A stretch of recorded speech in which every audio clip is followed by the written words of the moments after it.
Kenneth and the other workers in Moyross are removing old mattresses and washing machines today. There's always something to do.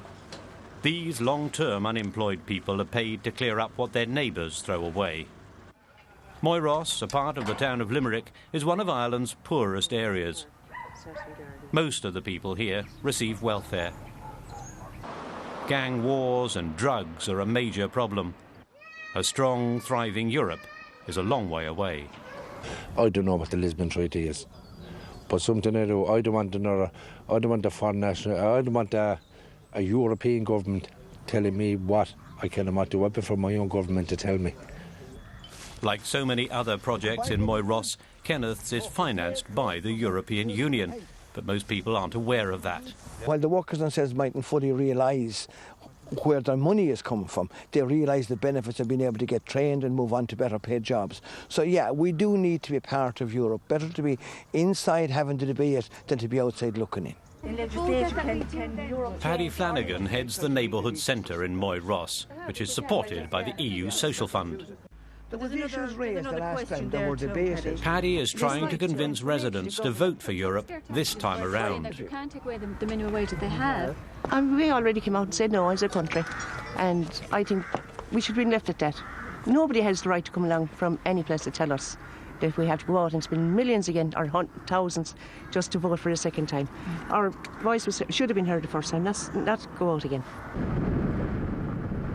Posters for and against the Lisbon Treaty are absent in Moyross. Campaigners from both camps are afraid to come here. But there are posters in the central part of town. Most of them are in favour of the EU treaty. Limerick is home to a large university, and the referendum also plays a role there. Like many other Irish educational institutions, the university receives support from European funds. Many students know that. Stephen Kinsella teaches economics and European integration. During his lectures, he calls on the students to go out and vote. He says it's almost certain the treaty will be accepted this time round. There's a series of constitutional guarantees that have been given by the EU to the Irish people, saying we won't touch your taxation, we won't have any impact on your neutrality or the right to life, anything like that. These were issues that were researched after the first Lisbon Treaty referendum.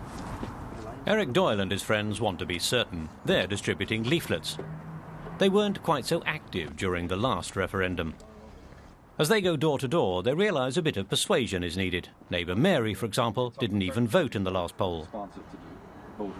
More democratic and more accountable.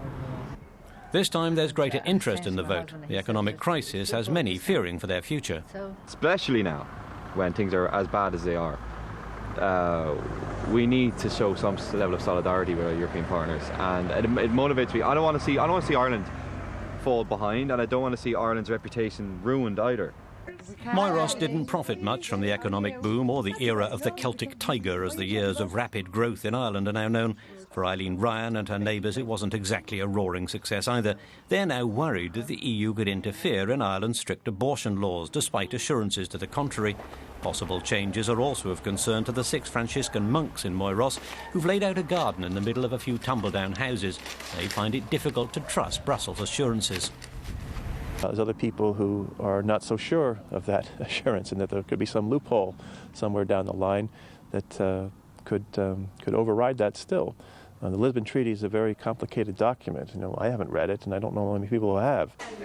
Few people in Limerick are likely to have read the treaty. But when musicians from the surrounding villages come for a session at a local pub, the treaty's also part of the conversation. Many here say they're planning to vote in favour this time, even if they're not happy about it. There are certain things I don't like about the way the whole thing is being put. You must, because of the economic situation, you can't not vote yes. It really makes me want to vote no.